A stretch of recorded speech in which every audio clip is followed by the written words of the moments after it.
Hi, everyone, and welcome to part two of our three-part webinar series on living with autoimmunity with Aila Health. My name is Shannon, and I'm an integrative wellness coach and a mind-body specialist with Aila, and I will be your host today as we discuss the role of nutrition and eating on autoimmunity with our special guest speakers. So today we have here with us Jenifer Tharani, a chronic pain nutritionist, and Ashley Hurst, a dietitian for inflammatory bowel disease. And it's such an honor to have both of you here with us today. So welcome. Great. So Thank you. we'll be spending some time hearing from both of our guest speakers, and we'll allow some time for Q&A. So, as those of you who are tuning in for this live version, please feel free to, post any questions that you have in the chat box, and or of course, offering a question live and speaking that question into the group. But we'll leave a little bit of time for any questions that might come up. So yeah, without further ado, I think we'll go ahead and we'll introduce our first guest speaker here today, Jenifer Tharani. She Hi, is everyone. a registered dietitian, online anti-inflammatory diet and weight loss coach, and the founder of Pain Nutrition Redefined. She also has her master's degree in human nutrition from Texas State University in San Marcos, Texas, and training in dietetics from Emory University Hospital in Atlanta, Georgia.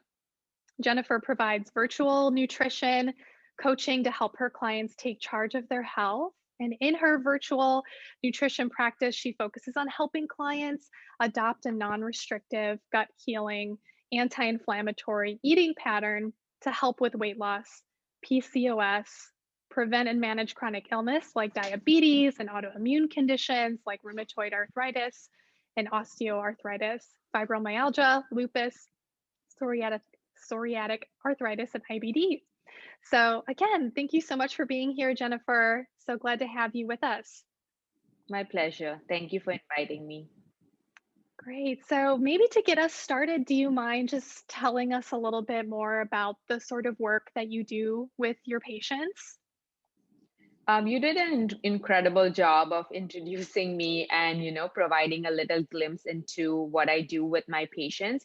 But just to briefly talk a little bit more about it is basically when patients come to me, they have tried everything under the sun, all the fad stuff, and dietary myths, and because they find that nutrition is something that they can control. Their chronic illness is something that they can't really control, right? So they try everything under the sun, but it's so generic, it's so restrictive. So my job there is to kind of help them understand and change their mindset that their diet, it doesn't have to be restrictive. Rather, it can be non-restrictive, but it needs to be more tailored and individualized based on their specific food triggers. Not everyone's trigger foods are not the same. So that's one of the main things I focus on in helping individuals identify what their food triggers are so that they can eliminate them and see if it makes a difference in their pain levels, fatigue, brain fog,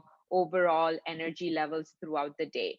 So I do that by helping them keeping a thorough food and symptom journal, as well as really educating them, educating and empowering them about the anti-inflammatory nutrition, because I'm so passionate about gut health and anti-inflammatory nutrition because my first master's was on probiotic bacteria and the second one was all about anti-inflammatory nutrition. So just educating them so they feel more empowered and they feel like they can still enjoy their favorite foods like ice cream, cookies, and still celebrate with their family members without having to say no all the time, while following the anti-inflammatory nutrition pattern for majority of the time. Yeah, so it sounds like you focus quite a bit on that anti-inflammatory Mhm. nutritional pattern. Can you speak to that a little bit more and how that helps your clients and that sort of approach you take with them? Yeah, so basically, my main goals are to help them with repairing their gut, because gut health research studies have shown that people with autoimmune conditions do have a leaky gut. It's a loose term that I'm using. It's not a medical term, but it's a loose term that most healthcare professionals use to talk to patients about what is happening in their gut, and we don't know whether the leaky gut came first, or and that led to the autoimmune condition, or the autoimmune condition and all the medications led to the leaky gut. So I work really hard on helping them and teaching them about probiotic containing foods and ways to repair their gut health, and then also focusing on those anti-inflammatory foods, antioxidant containing foods, and just overall helping them understand the specific lifestyle factors too. We focus so much on just nutrition, but lifestyle factors play a huge role as well. So those are some of the main things that I work with my clients. So it's a very sequential process. So gut health, reducing the inflammation, so I check their inflammatory markers to see if the nutrition has impacted it at Mm. all. And oftentimes, if they really follow the anti-inflammatory nutrition, you do see some changes. Not always, but majority of the times. And then lastly, just overall, getting them out of the restriction mode and more flexible anti-inflammatory nutrition. Yeah, and when you see a patient comes in to see you, what are some common issues that they're coming in with? So mainly fatigue, brain fog, inflammation in their body, joint pain, muscle aches. Um, Pain is their main issue, right? A lot of pain due to inflammation, digestive issues, gut health issues, so bloating. A lot of them also struggle with IBS, irritable bowel syndrome. So I don't see very many patients who have IBD. Like more of my focus is on arthritis, lupus, psoriatic arthritis, osteoarthritis, those kind of conditions. So for them, it's a lot of also weight loss piece, right? Because doctors have told some of my patients to lose weight to help with their osteoarthritis. So again, um, just focusing more on different strategies to help them with weight loss, as well as reducing that daily fatigue so they don't have to take naps in the afternoon. Good quality sleep, just teaching them about nutrients that will help with better quality sleep, sleep hygiene.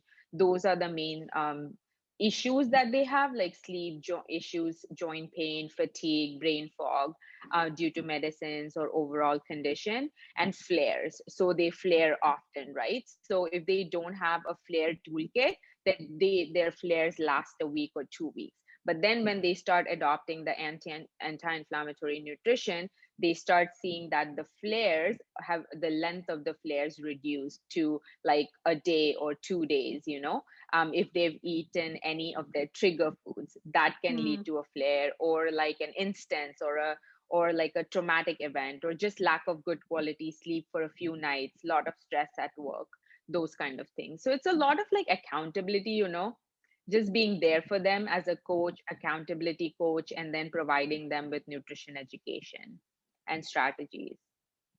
Yeah, I imagine that there's a good part of this is the educational piece, for the patient also learning, okay, what are my trigger foods? What are Mm-hmm. some things that are in my life that, trigger a flare? Mm-hmm. Because I imagine that's probably, and maybe you can speak to this a bit more in detail about, flares and flare-ups and, really managing symptoms is maybe a primary reason that people come to see you because they're just really struggling in such a big way. Mm-hmm. Yeah. Yeah. So, some of the recommendations, like just basic recommendations that I can provide here on this platform today, that, our participants can take away, is really focusing on those carbohydrates. I know it's such a big poor carbohydrates. I feel like they always get this bad rap, and people don't understand like which carbohydrates are useful for them, and which carbohydrates are something that they should keep it to a minimum. So that is something really I'm looking forward to explaining is, focusing on those low glycemic index carbohydrates that, take longer time to process in your body. They contain fiber and small amounts of protein. Those are the ones that you want to focus on for more sustained energy, because I find a lot of times they're eating a lot of protein, and some of their medications are actually having a negative side effect on their kidney health.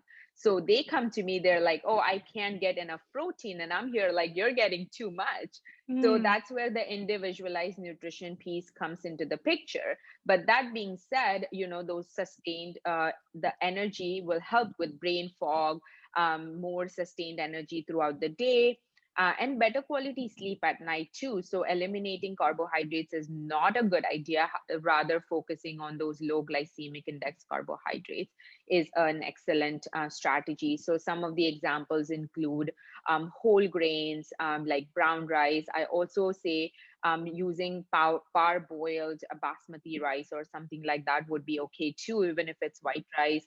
Steel cut oats, beans and lentils are amazing. Your gut loves the fiber.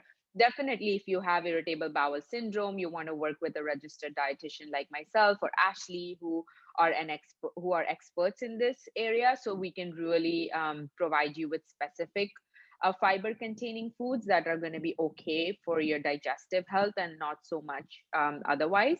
But overall, the idea is to focus on low glycemic index carbohydrates, and then pairing those carbohydrates with a really good source of protein is also important. So I say usually, just generically, you could get at least 1 gram of protein per kilogram body weight, so that if someone is 50 kilos, they need to get at least a minimum of 50 grams of protein.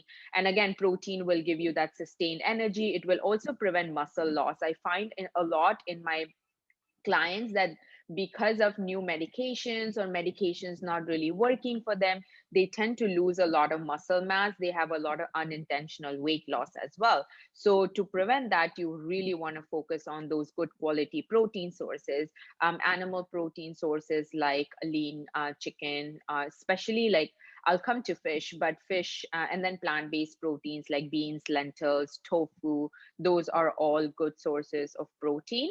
And then focusing on healthy fats, that omega-3 fatty acids, those are anti-inflammatory. So some of the examples include ground flaxseed, chia seeds. These have ALA type of omega-3 fatty acids, and then EPA, DHA type of omega-3 fatty acids are present in oily fish like sardines, mackerel, salmon, pretty common, trout, and those are some of the things that you really want to focus on. Nuts and seeds are a great source of healthy fats as well.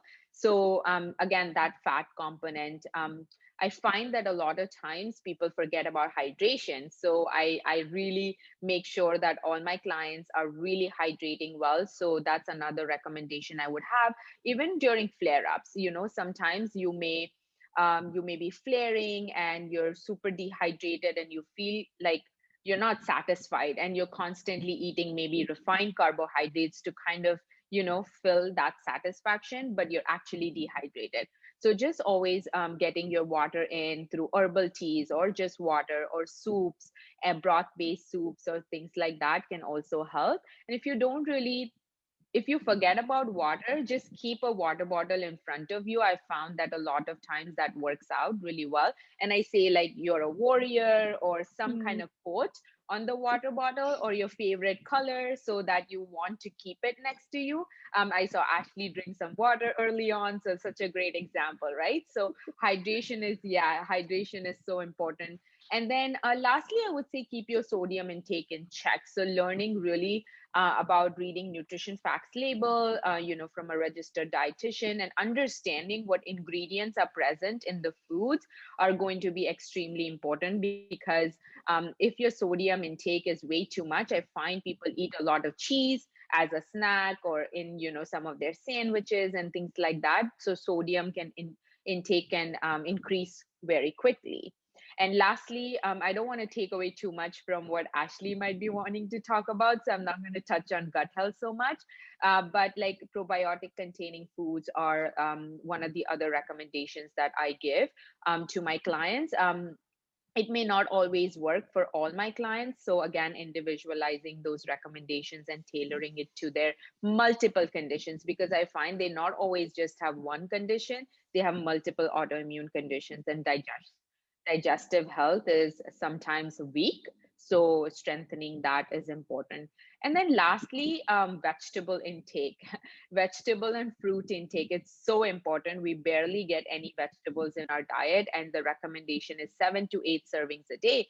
So I say, like, when people start something, they go all in, and that's not sustainable. So I say, if you're eating 2 servings of vegetables today, start with 3 tomorrow and then build upon it. So that's very important when you're trying to change habits and adopt a lifestyle. And that's what I say, you're not just adopting like or following a diet with me. I'm going to really help you adopt a long-term sustainable anti-inflammatory gut friendly eating pattern and lifestyle, so it stays with you for a long time. So those would be some of my recommendations. And then just don't fear food. Just understand and learn about it and figure out or identify your unique triggers.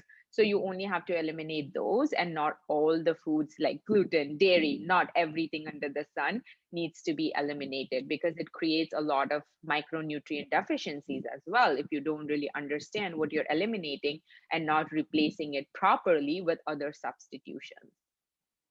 And So, yeah, those are my recommendations. there's a lot there. Yeah, what incredible Yeah. recommendations. And I think, something that ties into this as well is there's a lot that goes into this, and there is a lot Mhm. to consider when when you're not feeling well, and Yes. seeing that there's a need to make a change to your diet, how you're eating, and Mhm. how your body is handling the foods that you eat. And it can feel Yes. really overwhelming, right? It's like, well, Mhm. how many cars do I get? What do I need to Yes. eliminate? There's a lot of Exactly. information out Yeah. there. So do you have any advice for for people who are sitting at home right now, maybe thinking like, yeah, I really want to start making a change, but then whoa, I start to get really overwhelmed when I start to you know go into Google and just try to see what's out there. Do you just have maybe some recommendations for how someone can start, just simple and just taking like a small step that will lead to a health benefit? So I tell when people hop on for a free information session type call with me, like a discovery call to see if you're a good fit, I tell them, like, you are a priority. So yes, Google is free, but it's only going to spit out generic recommendations. So if you want to take control of your health today, then it's a simple example. If your car is broke, you would go to a mechanic, right? So if you need some dental work done, you would go to a dentist. Similarly, us as registered dietitian, Ashley and I, we've gone through a lot of schooling, so we really can provide you with thorough nutrition plan that is customized and individualized to you. So that would be really, I would really encourage any and everybody to at least reach out to us so we can sort of guide you a little bit better. I will talk about a few options that I do offer, but I do have low price point offers. I do have a one-on-one nutrition coaching. So, reaching out to a registered dietitian is always a great first step. But if you're hesitant to do that, I would highly encourage not to Google, and also like unfollow any influencers on Instagram, or anybody that you're following is doesn't have proper nutrition credentials, because if they don't have proper nutrition credentials, they'll be mostly talking about what is currently popular, right? And that might just create a lot of food fear. And I see that all the time in my clients. They fear food, they've eliminated everything, and now they don't know how to reintroduce foods back. So I say, no need to eliminate. Don't eliminate without proper guidance, because reintroducing is going to take a while. And that food fear will take a while to go away. So, and food is something we all enjoy, we celebrate with, birthdays, anniversaries, whatever, travel, right? Food is everywhere. So I say, follow credentialed dietitians. We all have social media. I do have a free Facebook group that you can join. I provide free trainings over there. So things like that. And I'm sure Ashley has some resources to offer as well. So, follow dietitians. So at least you can get some credible nutrition information. And then that being said, all the recommendations that I provided, just take one of them and start today with that, right? So if you think you're not eating enough vegetables, start there. If you think you're not drinking enough water, start there. And then don't overwhelm yourself. Don't take everything and start today. Just take one of the things that I suggested, one of the recommendations, and start there and then build upon it. So that way it's you can really you don't feel overwhelmed because your chronic illness is already a full-time job. Mm-hmm. It's already very overwhelming. Let's say if you're flaring, already a lot of overwhelm. So I suggest start with a little step, like sow the seed today, and then keep watering the seed, keep adding different habits, and then eventually you'll see the fruits, like all my clients do. And I see we have some comments here in the chat as well. Elena said, that's right, food fear is real and absolutely insane. And Nora added, as a celiac and Crohn's warrior, I struggle with Mm-hmm. food choices. Yeah. So, and I think this, this is also tying into what you've been addressing here, in that, there is no one size fits all approach. You No, might not at start all. from, from an anti-inflammatory, place to begin with, and then, customizing and just identifying like what is needed. How does your body handle Mhm. different foods, and in whichever way. Yeah. Yeah, definitely. Like medication, that can cause nutrient deficiencies. Right. Supplements, a lot of people just randomly take supplements that can be interacting with your medication. If you're not informing your doctor doesn't know. And, you may be having digestive issues with high doses of supplements. So I always start with identifying those trigger foods and not eliminating everything. And people really like look at me with surprise and they're like, you don't follow autoimmune protocol? And I'm like, I don't think there's enough evidence to support that, and not everybody needs to eliminate everything. And then providing them like a thorough feedback on what are some of the things that they're lacking. I come from a very addition approach instead of elimination approach, because once you start adding, the triggers usually start to eliminate without patients really realizing that, oh, I'm not eating as much sugar anymore. But when you go from elimination of sugar, you're craving more of that because it's that binge restrict cycle. So I'll end there. Thank you. And I do want to open it up just for a few minutes if anybody has any questions that they would like to speak up to or drop into the chat box.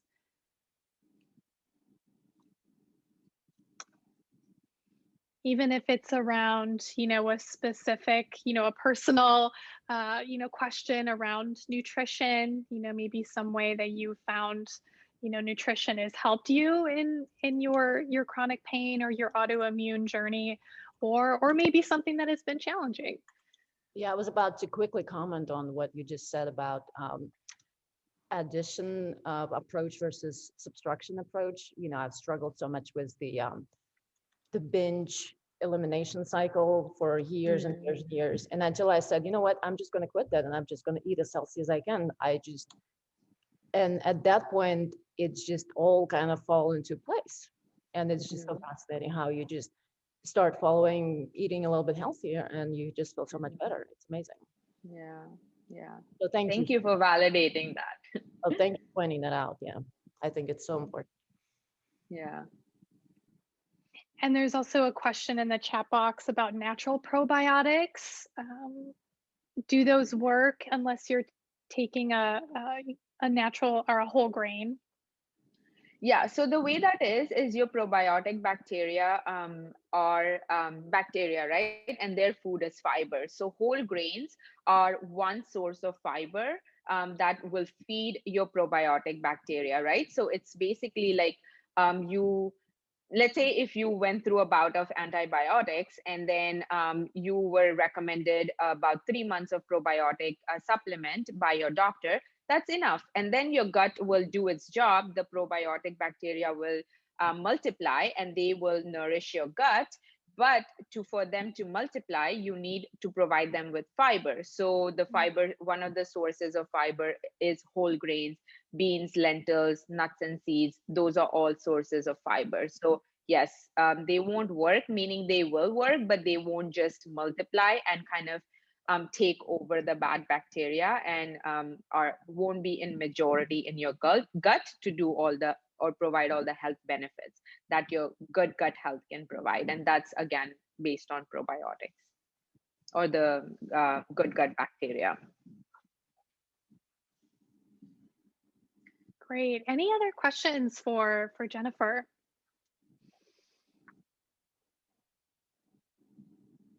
Okay, well, thank you so much for bringing some insight into this topic, and also providing some really valuable recommendations on steps that we can take to, just boost our nutrition and the way that we eat to create a lifestyle, to create a habit of healthy eating that is supportive of our My health. pleasure. My pleasure.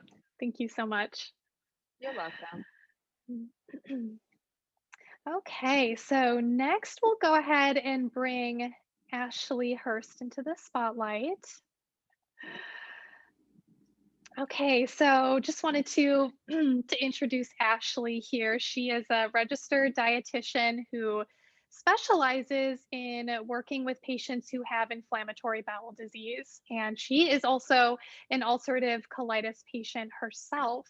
Her primary focus is on helping people get relief from complex digestive and immune system problems by creating an evidence-based plan to reduce symptoms and to expand their diets. After her own diagnosis, she felt compelled to look into this field and really learn as much as she could about dietary choices and how this affects overall health and wellness. And she's traveled all around the world to learn what effective long-term solutions are out there for treating Crohn's and colitis. So again, welcome Ashley to the webinar. It's really wonderful to have you here. Thanks, Shannon. It's exciting to be here. Yeah, so maybe you could just, in your own words, give us a little bit more of an idea around, your nutritional philosophy and the sort of work that you do with clients in your practice. Yeah, so it's interesting. I share some things in common with Jenifer because I certainly see a lot of those same patients that are very restrictive. Oftentimes with inflammatory bowel disease, sometimes we can rely on symptoms alone to really,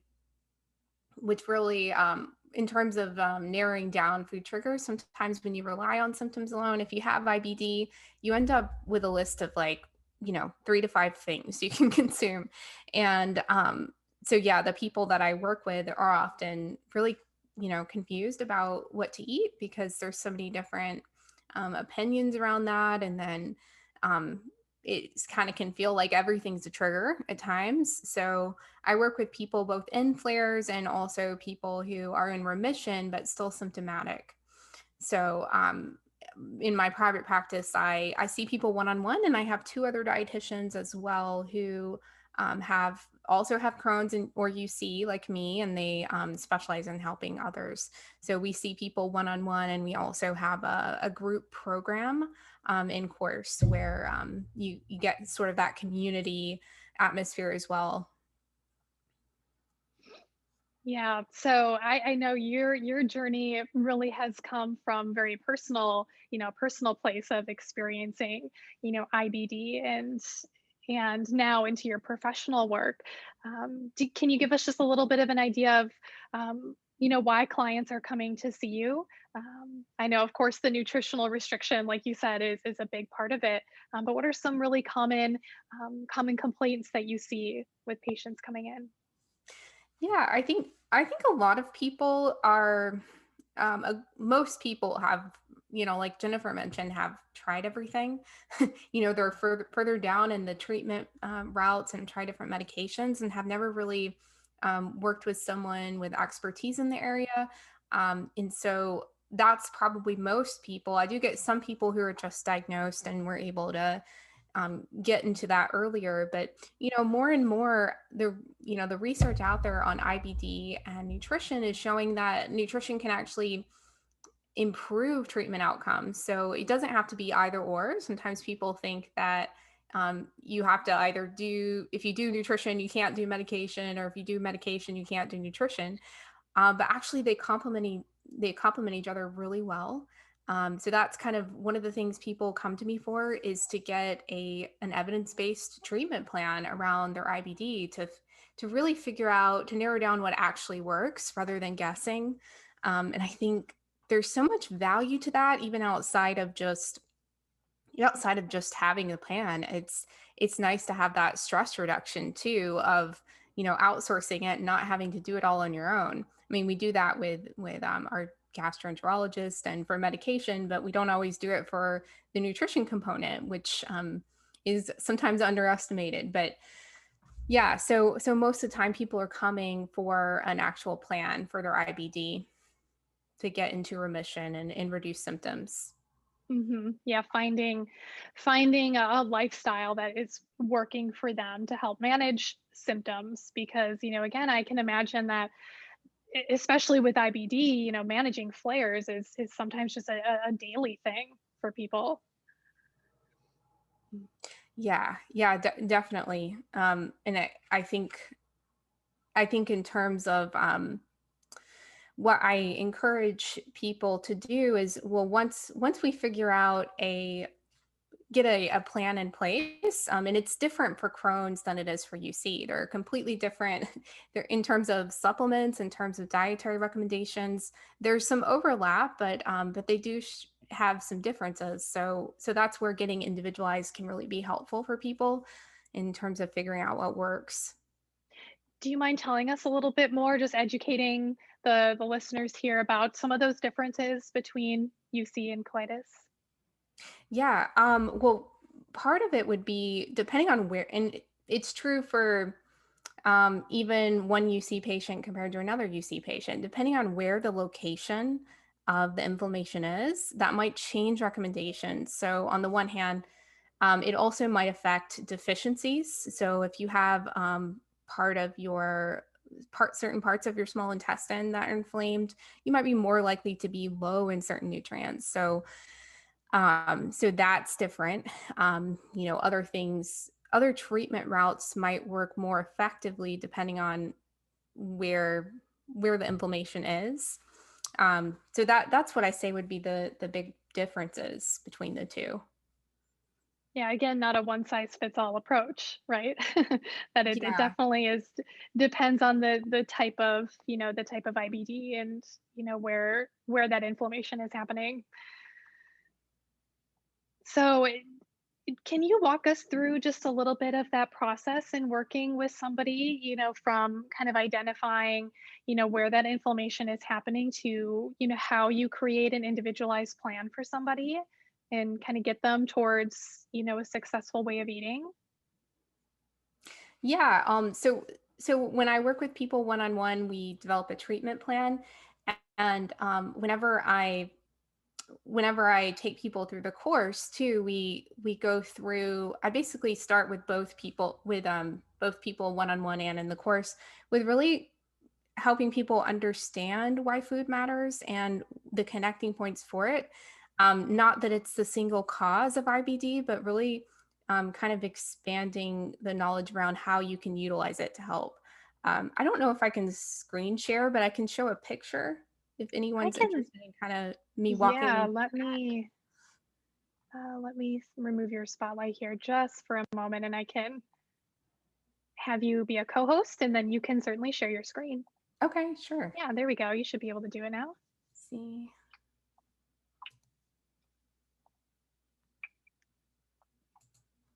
Okay, can everyone see this? There we go. Yeah. And if you could maybe make it a little bit bigger, might be helpful. but Let me I see. always love visuals. This is great. Yeah, let me see if I can do that. Not sure if I can. Can Well, you and see that's this okay. okay? It is coming through. Yeah. I can also share this in a follow-up if you want. It's a it's basically a free ebook that I have called Why Food Matters. And I have one specifically for Crohn's and colitis as well that kind of it has a meal plan component to it. But essentially what I explain to people is just how the digestive tract works. And basically our gut bacteria play a big component in terms of our health, and so do nutrients. And with Crohn's and ulcerative colitis, you have, if you were to like zoom in to the bowel and get kind of a closer look at it, it kind of looks like this picture right here where you have, if you see the polka dots, it's kind of like mountains and valleys. That's the digestive lining. And there are these little cells in here that it looks like a cookie, sort of, I think. But these cells get excreted when your immune system is triggered, and they causes like a diarrhea or quick movement throughout the digestive tract. And in IBD, this happens quite frequently, and you can have more diarrhea present. Also, we tend to have damage to the mucosal lining. And the mucosal lining is quite important for IBD because the mucus actually repels harmful bacteria and draws in helpful bacteria. So that's one important thing that it does. And it protects the barrier here from getting triggered. In what we think happens with IBD flares is that it gets triggered, and then that's sort of that immune response that we have where everything kind of gets cleared out when people have more diarrhea and flares and that sort of thing. So the mucus is quite important in protective in nature. And one of the things that I help people do is really expand their diet, because most people with Crohn's and colitis are fairly restricted, and they might be symptomatic when they have certain fibers. So I help them find different ways of tolerating that. And if you were to look here at the differences between a diet that's rich in different plant fibers and one that's not, what we know that can happen is the mucus layer can get damaged a bit, and if your gut bacteria don't have fuel, what happens is they tend to eat away at the mucus layer, which makes the gut barrier more exposed and makes people more prone to flare activity. And so that's something that I work with people on is, if they can't tolerate, for example, leafy greens, we might try putting it in a smoothie, for example, so that they're still getting all of these wonderful components to help shift the balance in their gut and reduce the risk of flare, but they're not experiencing like the uncomfortable gut symptoms from it. So, and one of the reasons why fiber is so important is that basically we don't consume it. So we consume, carbohydrates, proteins, fruits, vegetables, but we don't actually consume the fiber component or the plant color, like the pigments in plants. And actually, it's our fiber that consumes that, or gut bacteria that consume that. So that fiber goes down undigested, and then as a benefit of your gut bacteria digesting it, they secrete something called butyrate, also known as a short chain fatty acid. And this is also really crucial to helping to reduce inflammation in the GI tract and throughout the body. Is that the butyrate actually is involved in reducing inflammation and helping to repair the gut lining. This thing on the side here is actually what the gut lining is. So it actually does a lot of stuff within the gut, and it reduces inflammation, not just locally, but also throughout the body. So that's why when people are in flares with IBD, they might also have a ton of joint pain. And so when we reduce the activity and inflammation in the digestive tract, we also help reduce inflammation with joint pain. So yeah, butyrate does a lot of stuff. All of this sounds really scientific, but it's actually quite simple. Plant fibers are pretty important for allowing us to have some healing in the digestive tract and also be able to see shifts in overall health. So so part of what I do is helping people tolerate things a little bit better. And there's lots of different ways that you can do that. If you feel really limited in your diet, working with someone can really help, because we can work on, like I mentioned, smoothies instead of raw, or trying cooked stuff, or there's a whole different spectrum and different ways of trying things beyond just, I think, what we normally think of. And it looks like there is a question here in the chat box too about fiber and plant-based fiber. Nora is asking, I consume peas, legumes, chickpeas, anything that may cause gas as a smoothie, because I have strictures and I'm afraid from gaseous food. Yeah, in the case of strictures, there would be some adjustments with fiber. Like, for example, you may want to reduce insoluble fibers to help in the case of strictures. So you can still keep other fibers in the diet, like soluble fibers. An example of a soluble fiber would be, we'll give you two different examples. So psyllium husk is an insoluble fiber. Psyllium seed is a really good soluble fiber that helps. And oatmeal also has some soluble fibers in it as well. Soluble just means that they soak up and form more of a gel through the digestive tract. And an insoluble fiber is more of like a little bit more harsh, kind of sweeping out and taking out things we don't need. So in the case of strictures, decreasing insoluble, increasing soluble, because you want that gelling action and prebiotic aspect of prebiotics and fibers. Yeah, great question. Thank you for adding that into the chat box.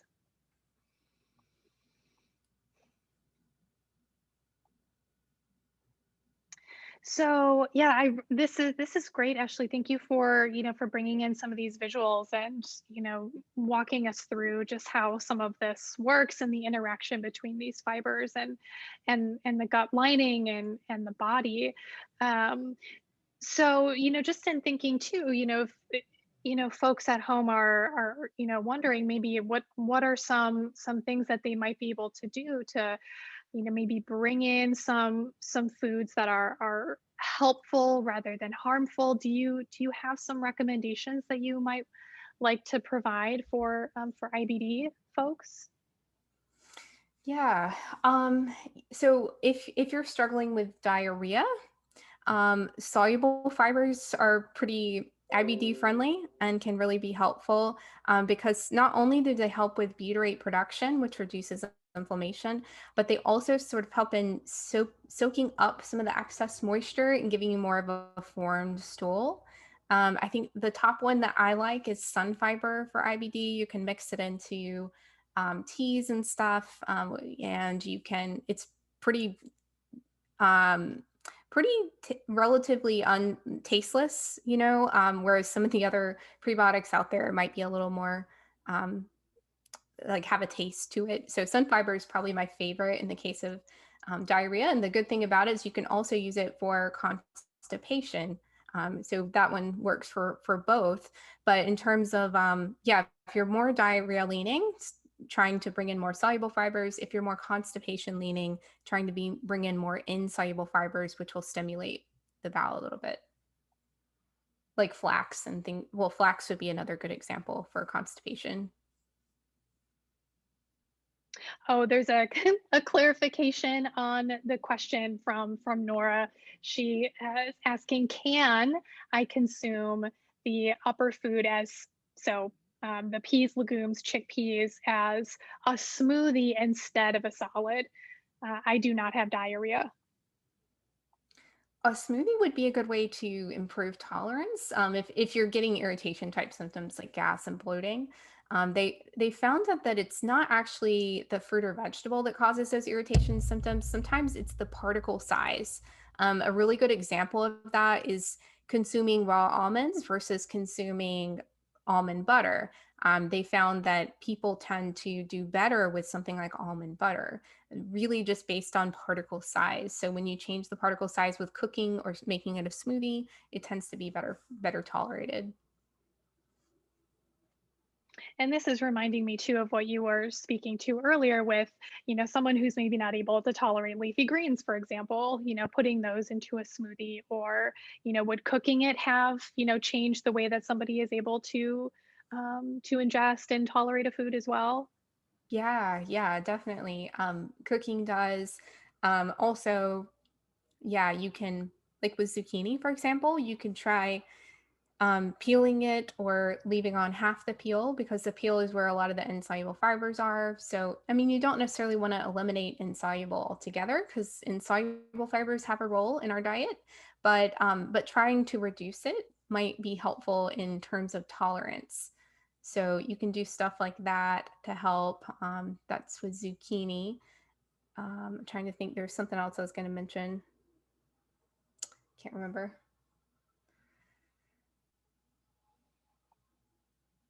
Are there any other questions for Ashley? Feel free to unmute and speak into and speak the question, or post it in the chat box. Of course, always an option.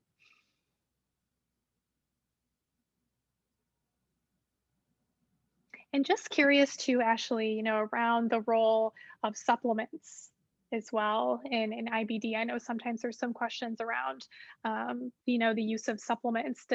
Can you maybe speak just a little bit to that, and how that might be supportive? Yeah, I'm a big proponent of using supplements that have evidence behind them for IBD. I actually have a really great blog on supplements, if you want to check it out. It was more of a recent blog. But yeah, I think a lot of times though, people aren't really sure what to do there. I mean, it's taken me almost 10 years to have a solid understanding around which supplements actually work for IBD. But there are some that do. And it kind of is a matter of getting the right ones for you, and also a matter of getting the right dose. That's the other big variable. And same with prebiotics, probiotics. I know Jenifer talked about this too. They're very specific to what you're dealing with. So just taking a general probiotic might not be effective for IBD, especially in the case of Crohn's. There are a lot less options in terms of what we know works for Crohn's when it comes to probiotics. So there's only two that I know of that are pretty effective for Crohn's. And then for UC, there's probably a good 3 to 5. And if you're dealing with irritation type symptoms, there's 1 or 2 that I really like for that. But really taking like a very specific approach to it can be very, very effective. But if you're just guessing, probably not as effective, because it is a lot more detailed when it comes to getting very more specific about supplementation. Yeah. And knowing source and quality and all of those things. Definitely, definitely that. Uh-huh. And there's another question that came through. How about anti-nutrients, phytic acid, lectins, etc.? Yeah. I, in my opinion of looking through the research on them, I think they're a tiny bit overblown in terms of how they're actually affecting the gut.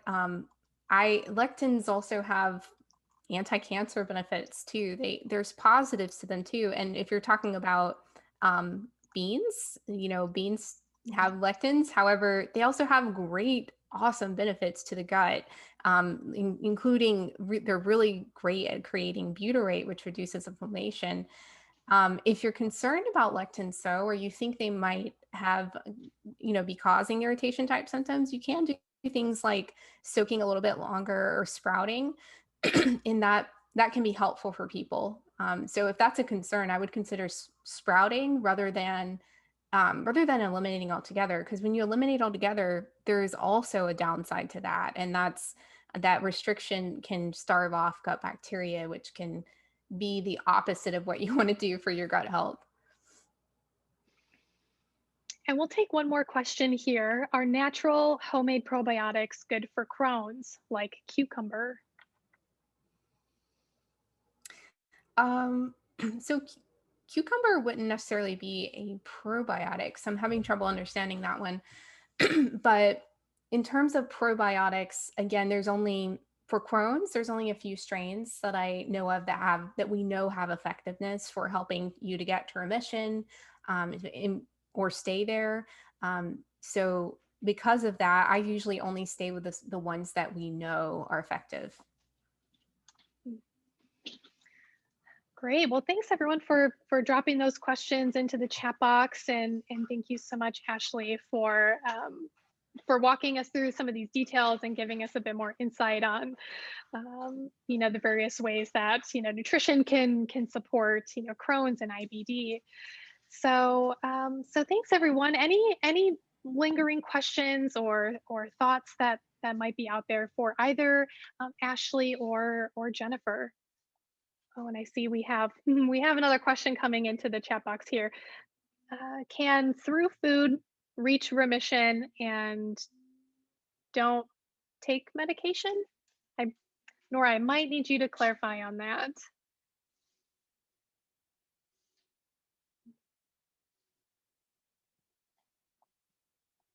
If you're still there. I think she means, can you reach remission through just nutrition versus taking medication? Without medication, yeah. Was that question for me? I think so, Ashley. Okay. I do have people that go that route. Although there's so many more medications now that you can use that might be a better fit too.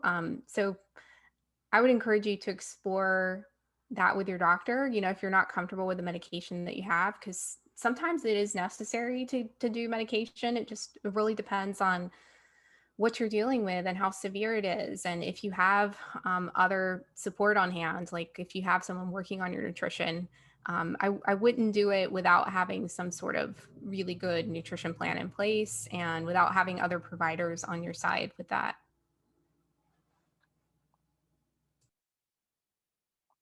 Great. Okay, so we're nearing the end of our time here together, and I just wanted to, let's see.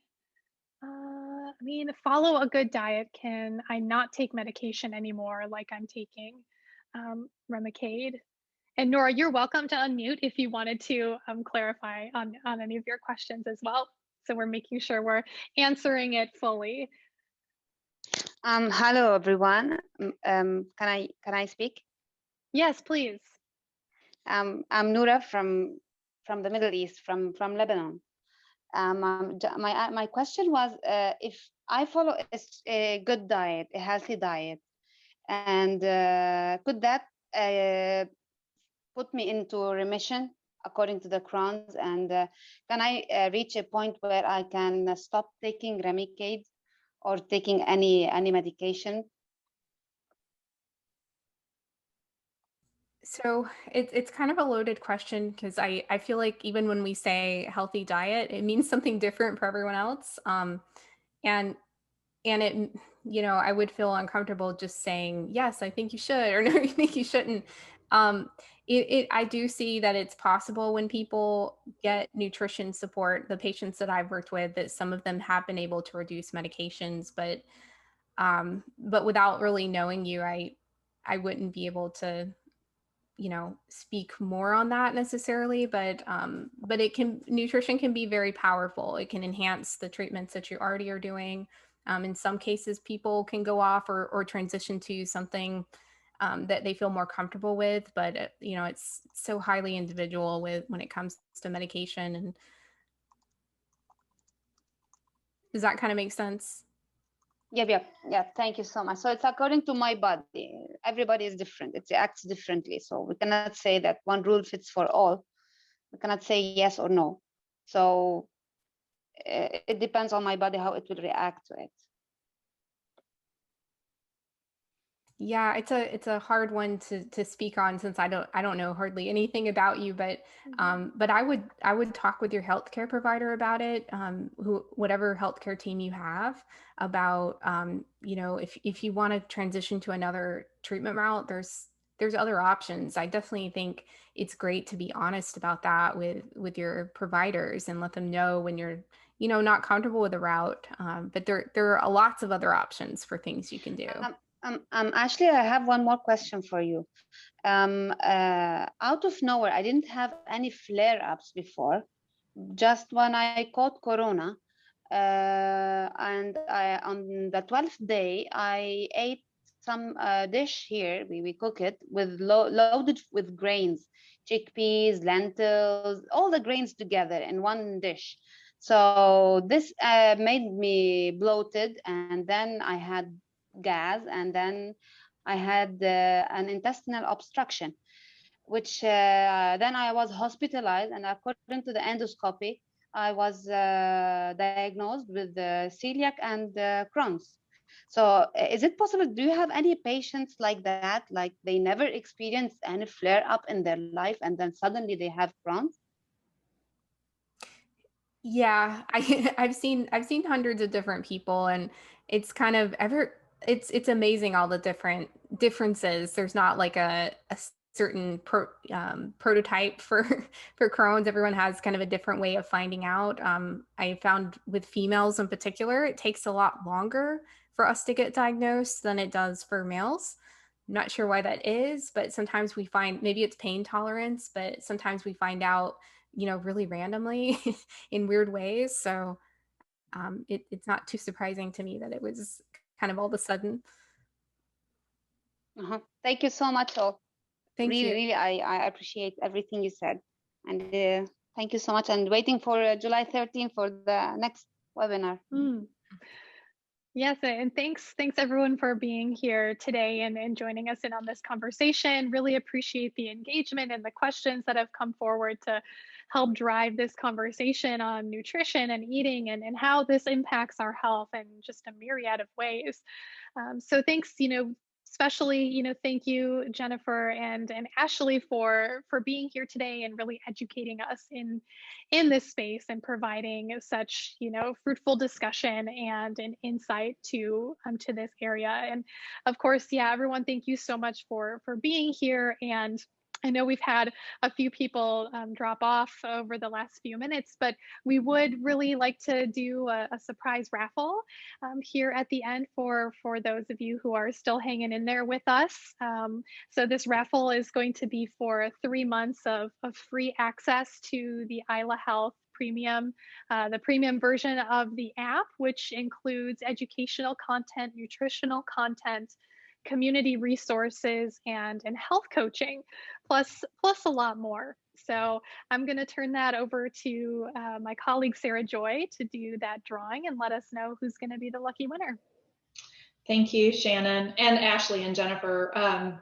Side note, I'm a dietitian by training, although I have not practiced in decades, but it's so fun to listen to you guys, and I envy the level and depth of knowledge that you have and knowing that you're making an impact on people's lives. Thank you. And interestingly enough, I was monitoring the attendees as people were joining, and I picked our winner, and she stuck it out. So even though we had some people drop off, we already had our winner long ago.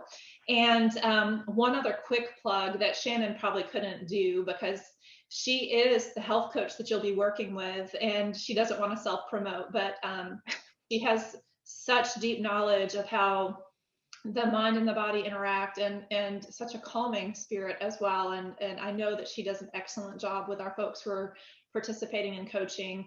And so our lucky person today who gets to work with Shannon and with the premium version of the app is Chris McElroy.